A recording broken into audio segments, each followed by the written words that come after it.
And as we were walking back home at about 8:15, a car pulled over in front of us, unmarked car, two guys, plain uniform, plain clothes, jumped out of the car and said, "Hey, you guys, come over here, provide me with your ID."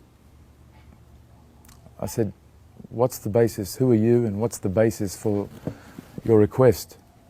He said, "Don't be a smartass, just provide your ID, I'm a police officer." I said, "Yeah, so what's the basis for it?" He says, "Oh, there's been a robbery." I said, "Yeah, so I'm a suspect in the robbery?" He goes, "Yeah, you're a suspect in the robbery." I said, "You're kidding." I said, "Do I resemble the culprit?" He said, "Yeah, come to think of it," with sarcasm, "come to think of it, you do resemble him. Now, hand over your ID." That was the young officer. I then turned to the older gentleman and I thought he'd be a bit more reasonable, and I asked him a question. I said, "Am I under arrest for anything?" And he was an emphatic no. Once he said no, I said, "Okay, well, I'm free to go, continue walking, and I want to continue going home." So I took 2 steps towards walking home, and then all I felt was that the young officer grabbed me from behind, pulled me towards his car, and pulled me up against the police vehicle.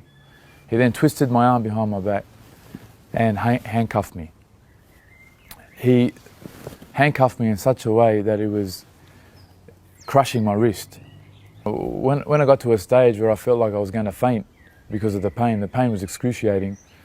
All they were doing was laughing and carrying on and being highly offensive. You know, they said, "Oh, you poor baby." The doctor's coming to see me now because I've had numbness in my hand since it happened. The numbness won't disappear and there's a lot of pain. And when I kept pointing out, I told the police officers time and time again that these handcuffs are causing me injury. They said, "Nah, we put our fingers under there, they're loose." Well then, if they're loose, why have I got all these marks? I mean, a lot of things that took place in that police station are just things that don't occur every day.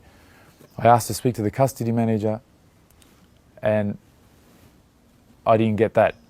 I asked to ring a lawyer, they wouldn't allow me to call a lawyer. I asked them to call a support person, they wouldn't allow me to call a support person. I asked for medical attention, they wouldn't provide me with medical attention. I don't want any cover-ups, I just want people to do the right thing. The police had no legal excuse to stop me, none at all. When it comes to a point where a citizen can't just walk down the street, and that's the only thing I'm guilty of. All I was doing was walking home, that's it. When a citizen can't do that, then there's a big problem in this country.